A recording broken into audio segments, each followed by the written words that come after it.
Hello, hello, everyone. So glad to have you here. Thank you for joining us for today's networking coffee chat. And as always, I'm super excited about my guest. But first, let me introduce myself for those of you who are joining for the very first time. My name is Patricia Hayes. I am an executive advisor, career empowerment coach, and authentic networking strategist.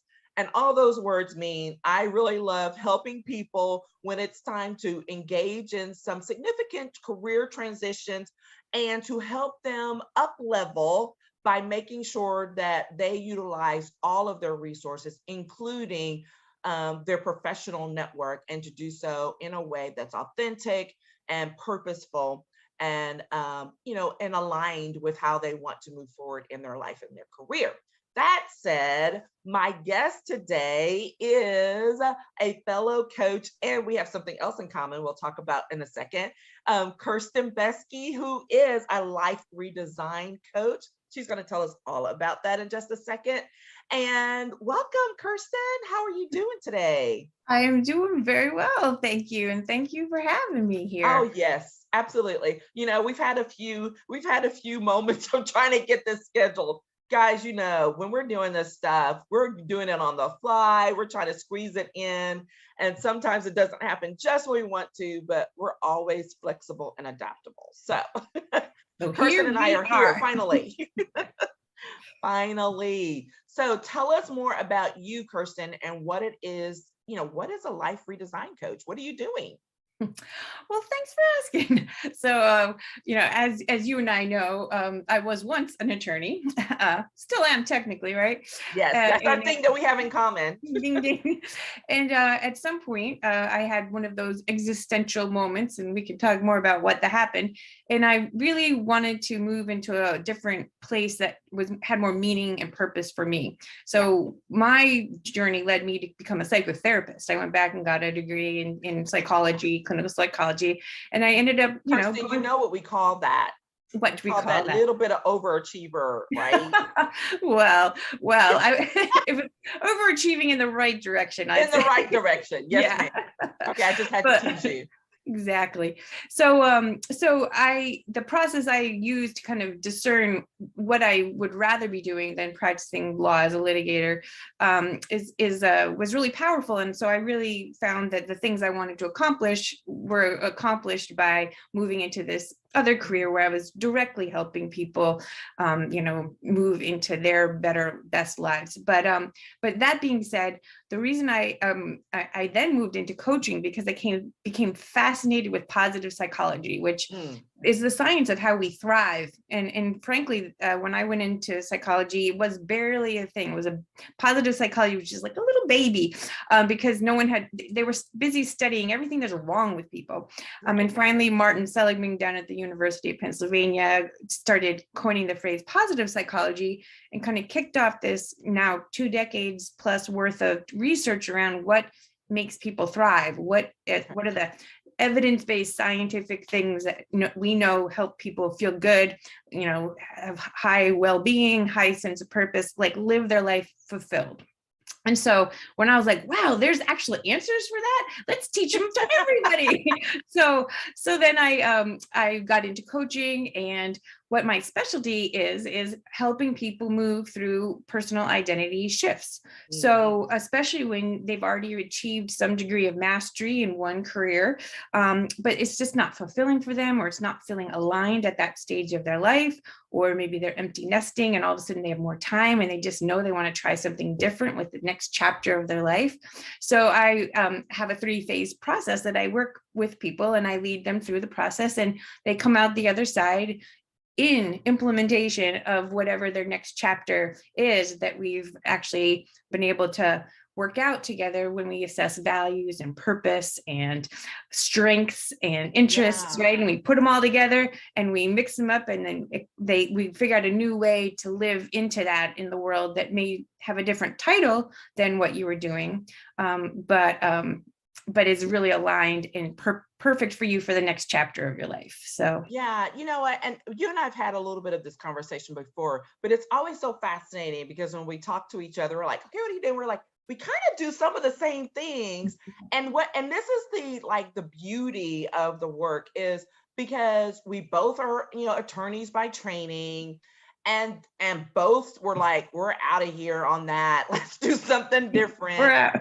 And how even then you can still, with those same basic trainings, same basic exposures, and go do totally two different things, but then there still be this overlap. But the beauty is that but it's still different, and I love that. And this is always important, because when we talk about this with our relationship building and networking, is a lot of times people will run away from someone who's too closely aligned to what they do, because they'll feel threatened by that.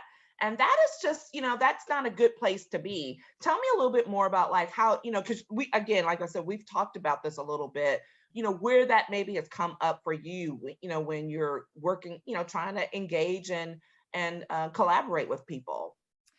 Right. I think that you hit the nail on the head when you said our natural inclination is like, wait, we do the same thing. Oh, we must be enemies. But boy, that's not the right approach, because what you'll find is you have synergies instead of energies, because everyone is different. So often your area of expertise and mine will have this magical intersection where maybe the best thing to do is some form of collaboration, or since I'm doing so much deep inner work with my clients, but less, you have that networking real life implementation. Boy, what a nice flow that would be to have my clients then get referred to you so that you can help them really, network into their next phase. And if your clients were getting a little stuck or confused because they weren't sure if they did want to really change it up, they could always, I'm sure you help them with that, but they could always get a little more clarity on my end, right? Well, it's that piece, and why it works so well, even in discussing this, is because coaching has been getting a little bit of a bad name for a little piece, because you have people who are crossing into areas of the practice that's more therapy than coaching. And that's problematic. Yes. Because you're dipping into space that's really and truly dealing with people's internals and how they and their minds. And so Kirsten and I have several different overlaps. I'm thinking about this again because we also have both had a fantastic the business I don't know what she calls herself now, but development coach who focuses on helping women business owners to push back past the blocks, their mindset things, in order to grow who they are in their business. And this is one of the things she's felt really strongly about, and we align with, which is, hey, I am not a trained psychotherapist, and I will make sure and tell someone. And if I feel like we're about to cross a line, or that your needs are greater in an emotional, psychological way or whatever, I'm going to be like time out. Let me get you to someone who is trained to help you in that manner. And then we can work together. Right. And the beauty of that is Kirsten is, right? Kirsten is a trained psychotherapist. So the very thing I was just teasing her about being an overachiever on is how we end up being, synergistic, and that overlap works. Because when you're working, we're both lawyers by training, and lawyers have believe it or not, have high ethical obligations. Everyone doesn't follow them. But for those of us who do, then it's knowing when we've crossed the line and say, no, this is crossing the line. Let me get you to the right person who can help you.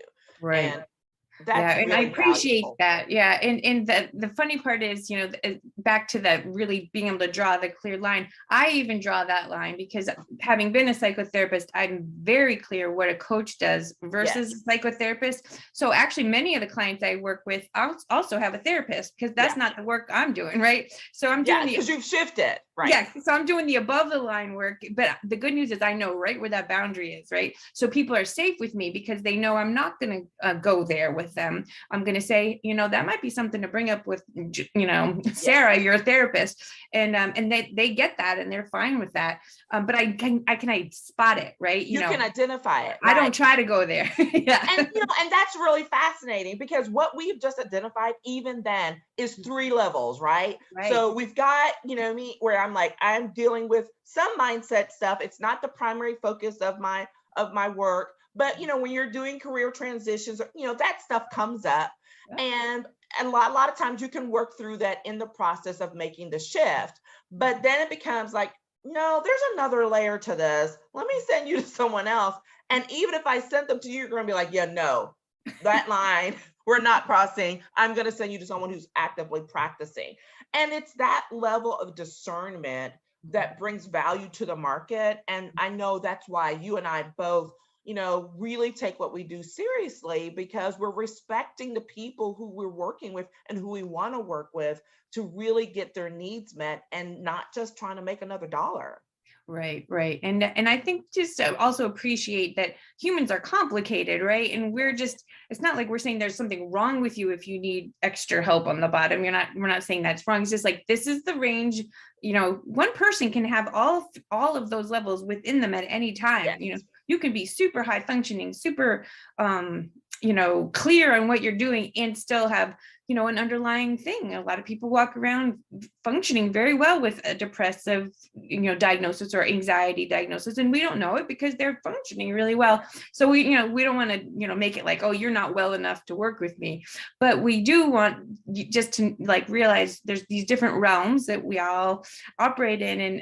And so one person could use all 3 of us. Yeah. And the same person, right? The same person. And Yeah. that's that piece. And that's why I know we both feel strongly about making investments in ourselves, because we have to live by example. I know I've invested heavily. I know you've invested heavily in our own coaching, because we have to practice what we preach, right? We can't be trying to solicit people to come work with us, but we won't invest in our own personal and professional growth.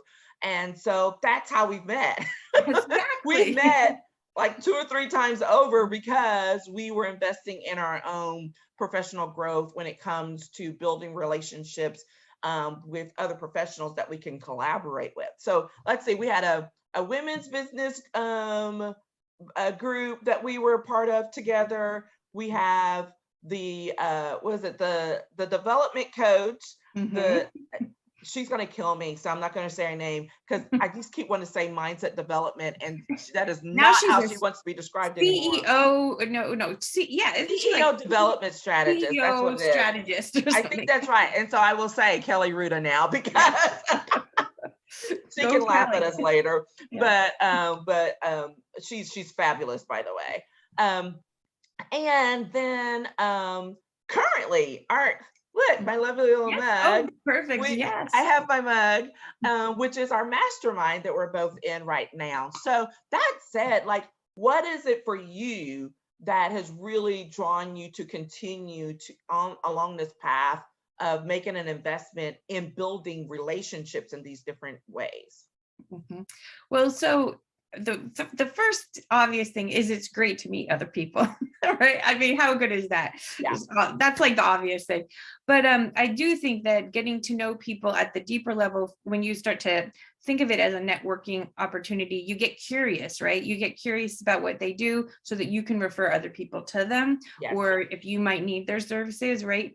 And you really get that level of detail where you're getting to know what they do. And then you get to put people together in your head, right? So you're like, oh, wait a second, I know that she does this and she said she needs this, so why don't I introduce the 2 of them? And so it's kind of like you're spreading goodness in the world in a weird way. You're connecting the right polarities and energies so that everyone's lifted up. The rising tide rises all ships, or whatever that saying is. I know which quote you're saying. Yeah, whatever that one is. I can't quote it right either. I love working with women, and so a lot of the networking groups I'm in are women only groups, and not to exclude men purposely, because I love them and I have a few of them as clients, but mostly I work with women.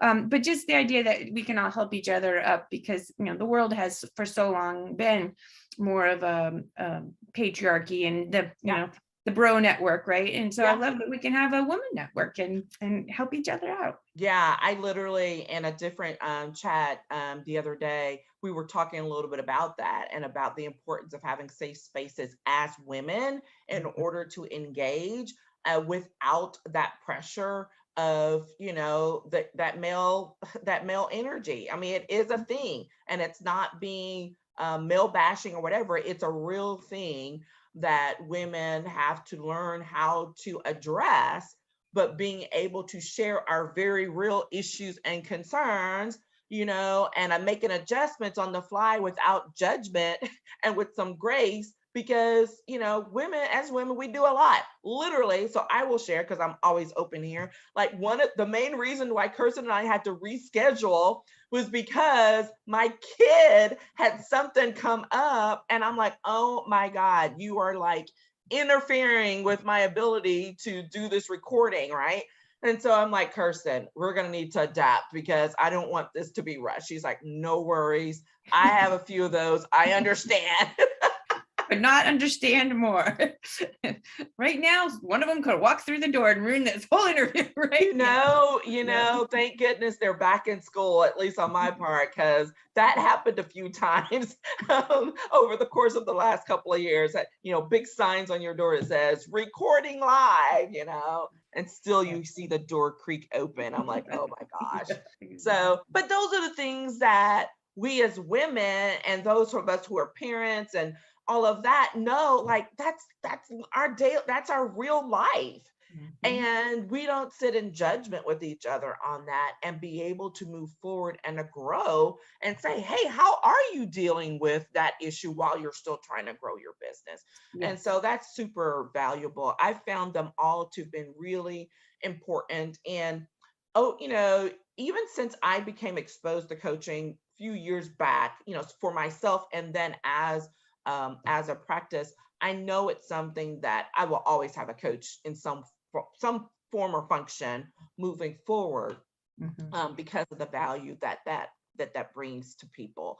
What are some of your best, when you're thinking about how you're building these relationships and networking? Like, before I go to what are your best strategies, like, what's your greatest challenge that you found in engaging? Well, I'm an introvert by nature. Uh-oh. I play one on TV too, but so there's always just that energetic thing. Like, if I project my introversion onto someone else, I'm going to think they don't want to talk to me, right? I'm imposing somehow on them. So it's taken me a while to realize not everyone in the world is an introvert. A lot of people really love connecting, and even introverts do love connecting. It just takes a little more energy is all. Yes. But I definitely had to get over that idea that I was imposing on someone just to try to connect. And now I think I've succeeded in changing that paradigm in my head, right? Like, so now I realize, no, this is like a mutual great thing that we can do, and no one's imposing on anyone. This is just like a win-win. I love that, because that's, as a networking strategist, that is a thing. I get it here, I'm like, oh, I'm an introvert, so I'm not going to be good at networking. I'm like, that's not actually true. And because if you can build a relationship, it's a matter of how you're doing it. So share with me a little bit more, because you hit on it a little bit about that energy, and how it's an managing your energy in a different way as an introvert, and then approaching your relationship building a different way. Expand on that a little bit for us. Well, so I'm definitely better one-on-one. So these kind of coffee chats are perfect for the introvert, in my opinion. Yes. If I had to go to a live networking event where I'm managing a room of people, I am going to spill my energy. Like, I'm going to last 15 minutes and I'm going to be done, because I can't, feeling all the people all the time, right? And so I love meaningful connection with somebody, and if I can have it one-on-one, like I'm good with that. But when I have to kind of scan and spread and do all that extra work, that's harder for me. So I like a controlled environment with my networking. And that's the important thing, right? And that's that thing that I always share with folks who come to me and they're like, but I'm an introvert. And I'm like, then, especially over the course of the last couple of years, I'm like, oh, well, then this is your heyday because you don't have to go to a live event. You can schedule when you talk to people. I'm like, I've been saying, I'm like, this pandemic from that perspective has been an introvert's paradise, right? I will agree with that. Oh, yes. But the good thing, and I think if anything that people can learn from it, is this is stuff that you can carry forward, right? Whether it's connecting virtually, which I know you and I both have interacted with people all over the country and the world, Right. which has been so fabulous. But also moving forward, you can still continue those connections. And when you're scheduling things in real life, you can do it as a one-on-one coffee chat or a small group thing. You don't have to go to the big galas and all that. I'm like, I don't know that I'm an extrovert. I think I'm one of those ambi folks because I can have moments where I'm like, I don't feel like being bothered with anybody. And having been the person who was always going to all of the galas and the receptions and all of that stuff, even I learned, I'm like, I'm done. And I would manage, but I've learned how to manage and control what it is I wanted to accomplish at that event. Right. And then I'm done. And then I'm okay. Right. And it's a matter of that, of recognizing and being real specific about what it is you want to accomplish and making it happen. I love that. Yeah. Yeah. I love it. I love it. This is going to go up for sure, telling all my fellow, my introvert folks, here's real life, testimony about how it can be done. So that said, what's the thing that you've loved the most, or that's your favorite strategy for engaging in professional networking? Well, I'm a real organic networking lover. Like, I really like when things arise naturally. I'm not really good at orchestrating like that. I'm not kind of like, let's make a plan and then I'll attack the plan. Right. I really love when things organically arise and I can just take advantage of the situation that just happened to arise. Like, I think the last time I actually had a job that I was employed at, I got that job, however long ago, decades plus ago, because of talking to another woman at a kid's soccer practice, right? And she happened to mention she'd gotten a new job, and I happened to mention, well, if you ever need anyone doing that, keep me in mind. And her saying, well, we definitely don't need that. And me saying, okay. And then her calling 3 months later and saying, by the way, we need you. and that, I love that kind of connection because it feels really natural and not forced. So I kind of have faith in serendipity. I kind of feel like people will come into your life at the right times when you need them, and you just need to be open and put out that to the universe. If I hadn't said to her, well, hey, do you need someone? She would never have had me in her head 3 months later when she actually did. So you're singing my song. I mean, that's the thing and it's really hard for people to gather that concept, but about, hey, you put yourself out there. So there's a little bit of vulnerability involved, right? Maybe more than a little bit, but you have to be willing to put yourself out there, to put yourself, to engage in conversations at the soccer field. I mean, that's one of those things I'm always saying. I'm like, all the conversations I've had with parents at dance conventions and in the football stands, I'm like, those things come back, they circle back around, and it's so empowering and it's so great to see it when it happens. Right. So that, again, it's about it being authentic and like you see, describe it as being organic and how that you can build on that. It doesn't have to be this big, nasty, forced thing, which is the reason why networking has such a bad rap anyways, because people automatically assume you got to go do the big, nasty, forced thing. And you don't. Right. Yeah. So we're on the same page again. Imagine that. Imagine that. I know. I like to tell folks all the time, I'm like, I did not script them. Like, this is all open. Consider it validation, confirmation. Right. Exactly.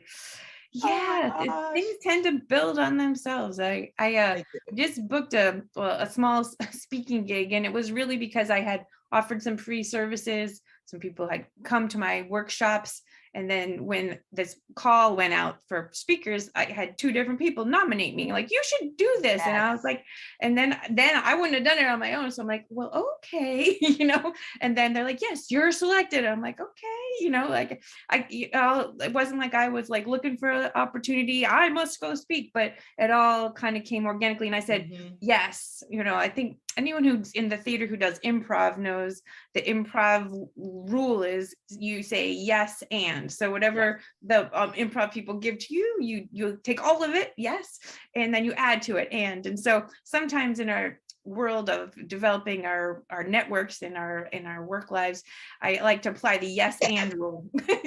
Just say yes and see how it goes and see what happens with it, roll with it.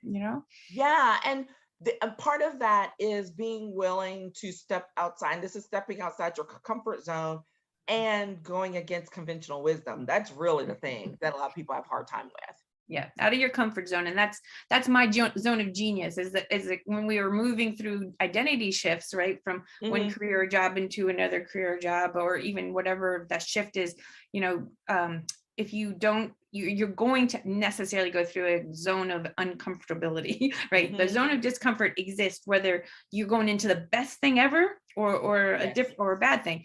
So learning how to get through the zones of discomfort is a real life skill that conveniently not everyone has had to practice, but which is good, but you also don't ever get the opportunities if you don't stretch that zone. So it's a great skill set to have. It's one of those things of like, this is why you invest in professional growth and development and having someone guide you, because you learn that these things, especially the more you've been out in the marketplace, in the workplace, whatever, that's a lot of these things that you have these repeating, patterns. It's like, that's not by accident. Quit fighting it. I literally had this conversation with one of my own clients. So I'm like, so do you see the pattern that's happened for you? And she's like, oh my gosh. And a week later, what did she do? She's like, this is what I'm doing. I'm like, imagine that. Awesome. It's been great. It's been great. That actually just reminded me, that's another skill set that lawyers have, is pattern spotting.